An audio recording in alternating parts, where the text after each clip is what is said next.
dechrau'r cyfarfod nawr. Yn enw i yw Mary Winter, rwy'n cydeiro'r cyfarfod yma heno. My name is Mary Winter and I'll be chairing this meeting this evening. Yn gyntaf, croeso i chi gyd i'r cyfarfod yma sydd wedi ei drefnu gan Chwysunedig Cymru. Welcome to you all to this meeting which has been arranged by Left Unity Wales. Ac yn ail, llongyfarchiadau Syriza. Congratulations to Syriza.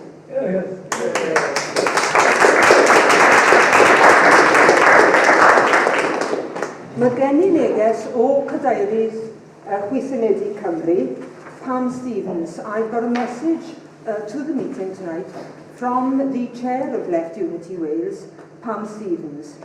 And she says, I send a formal greeting to and a message of solidarity with all those attending today's Left Unity Syriza meeting in Cardiff on behalf of myself and all North and Mid Wales Left Unity. People can't make the meeting tonight from North and Mid Wales, and Pam herself sends her apologies that she can't be here. This is a great time to be alive and involved in Left Unity. Best wishes for a landmark meeting at this momentous time for Greece. Truly, another way is possible. Warm, heartfelt good wishes from Pam. I think we all hope that some of the magic of Syriza's success rubs off on us here in Wales, and that we gain the confidence and the inspiration to fight back against the austerity measures that are so badly affecting us here. It's, after all, it is one fight. And there's a sandwich coming. That's right. Liam has come and he hasn't eaten. Liam has actually come only yesterday back from Greece, right? And I'm not saying he hasn't eaten since he came back from Greece, but he hasn't eaten much today. So he's allowed to have now to go with the bread. He's allowed to have a side. Yes, there may be something to hear afterwards, yes.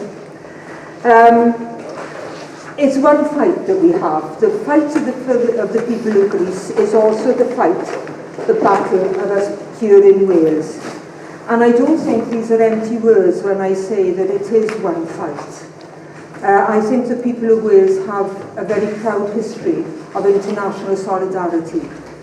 I mean, if you go back to the volunteers who went to Spain during the 30s to fight, or we look at the support that was given to the people who fled the Pinochet regime in Chile, or we think of the anti-apartheid movement and the support that was given by the people of Wales to the anti-apartheid movement, to the extent that Nelson Mandela came here to Cardiff to thank the Welsh people for their support. I not only had the privilege of meeting Nelson Mandela, but I also met Tony Ambateros, who was a Greek communist and a trade union activist who spent 16 years after the last war in prison in Greece during the years of the Greek junta. And after he was released, he came also to Wales to thank us for the campaign and the support that we had given to enable him to be released from prison. And I'm going to quote here from a Syriza member, because I think it very closely shows the link between Wales and Greece. He's the new Greek finance minister, and he referred to a Dylan Thomas poem, and he said on Syriza's victory, Greek democracy today chose to stop going quietly into the night. Greek democracy resolved to rage against the dying of the light. And I think we in Wales need to rage a little against the dying of the light here in Wales when they close our museums, our libraries, our hospitals, and our theatres. While I think we can be proud of our history, we also have to be rooted in the present. And we have to think about the future and look to the future and hope to create a better future for our children and our children's children. Left Unity is part of the European left, and it's about the struggle of ordinary people for greater equality and social justice. We're for a socialist society that puts people before profit. We're a party that wants to work with others to achieve social justice, fight austerity, and put an end to the growing inequality between rich and poor. And I think the broad platform of speakers here today is an example of the way the struggle needs to go forward. I'm going to call on our first speaker now. After people have spoken, there will be ample opportunity for questions and discussions. Our first speaker tonight is Katrine Williams, who is the chair of the PCS, the Civil Service Union in Wales. But Katrine is speaking in her personal capacity tonight. So if I could ask you, Katrine, to kick-start us. Thank you.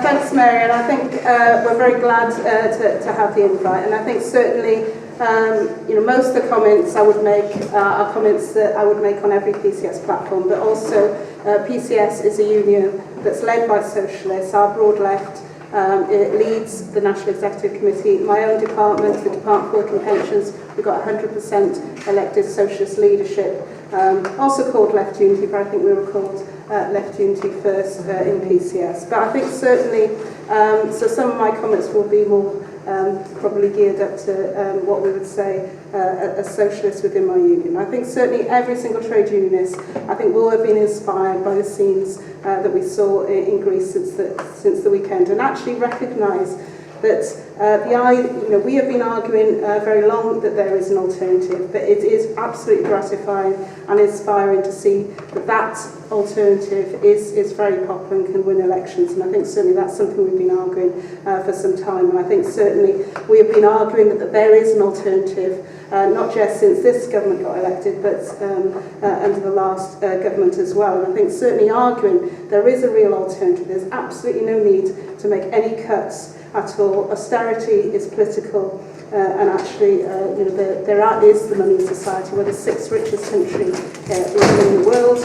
There's just the simple ideas which my union has helped popularise, but has actually really gained ground that the rich should be paying for their own prices. And I think certainly the research that we have highlighted in terms of £123 billion every single year that the super rich avoid, evade and don't pay in their income tax just shows that they're not the ones that suffer the cost of living crisis. We are the ones that suffer that. They're not going to food banks.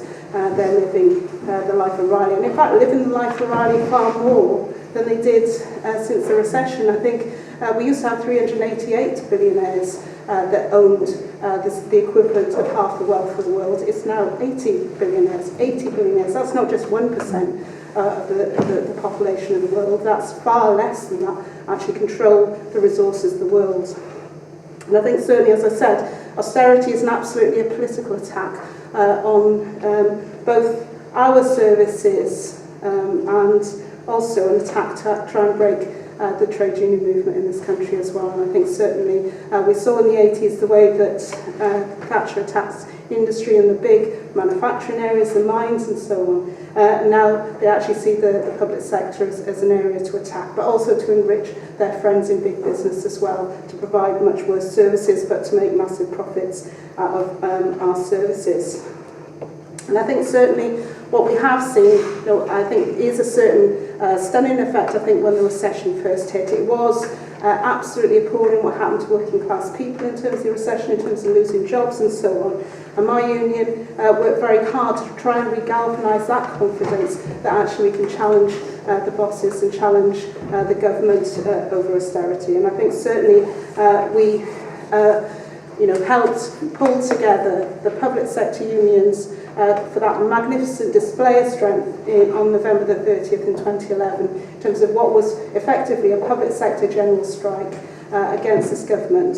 Very quickly sold out by some of the faint hearts in the trade union movement, the right-wing leaders of some of the unions and the TUC. But actually, that sort of shows the strength of the working class in this country and what we can do, and we've been spending the time since then trying to rebuild that strength. But I think certainly what we're very confident about is the mood in workplaces is angry. The mood in workplaces is that workers want to move forward, and I think certainly what is generally the experience of a lot of workers is they don't have the representation they deserve in terms of fighting the cuts and fighting austerity. And I think certainly, unfortunately, there are quite a few leaders of trade unions who are spending more time concentrating on making life easy for New Labour rather than actually defending their members. And I think that's let this condemned government off the hook, which is a disgrace. But actually I've got a lot of confidence that the working class in this country can take things forward.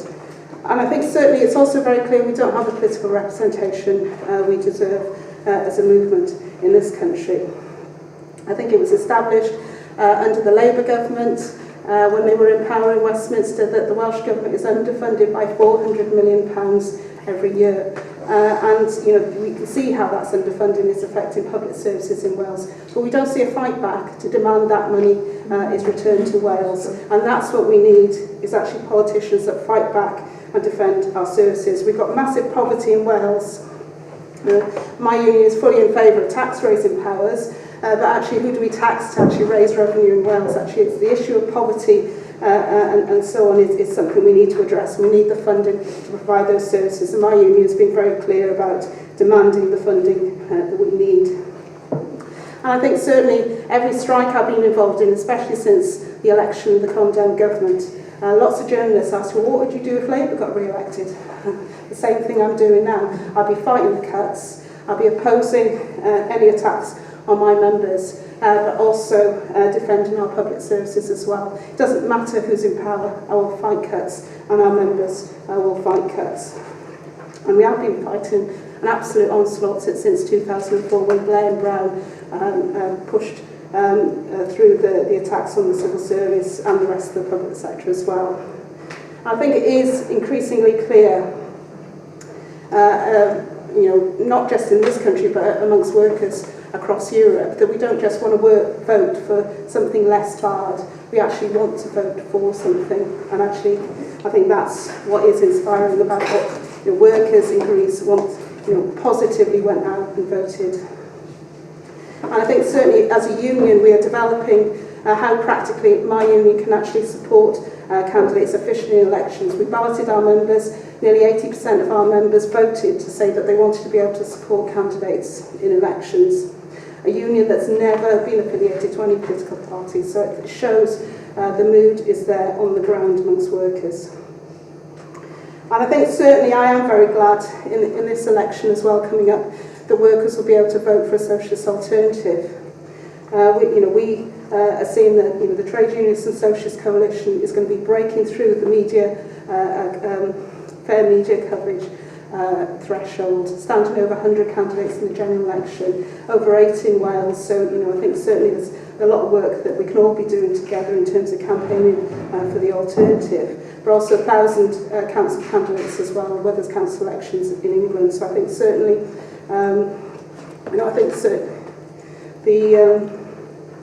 there is a real opportunity to actually change the dynamic of the situation. Things have changed very fast in Greece, and I think certainly the workers have had no alternative but to actually form a new party in Greece.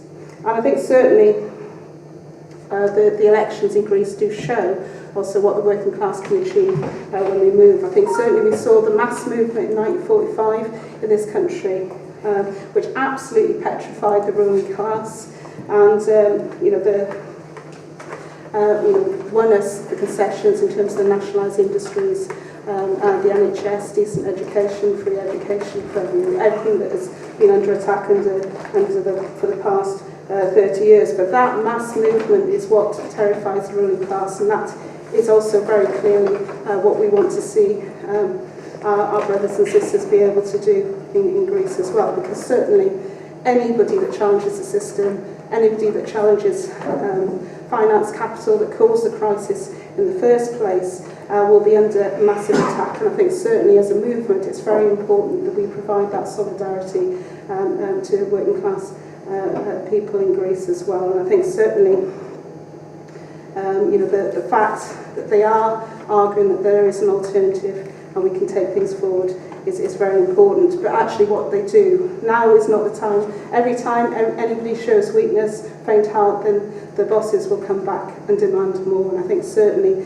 now is the time to rally the workers in Greece to make sure that they defend the Syriza government, but also make sure that politicians stand with them and follow through in terms of making real changes for ordinary people. We don't want to see a responsible government, we want to see a bold government that puts through radical policies in terms of nationalising the banks, in terms of making real difference in terms of ordinary working class people. And I think certainly it is very important. Our traditions are very clearly about holding politicians to account, and I think certainly trade union movement and working class people have a lot to do in that. And I think certainly I've got a lot of confidence in the working class. I think the confidence that has been created because we have seen the breakthroughs in this election will reverberate around Europe in terms of taking that forward.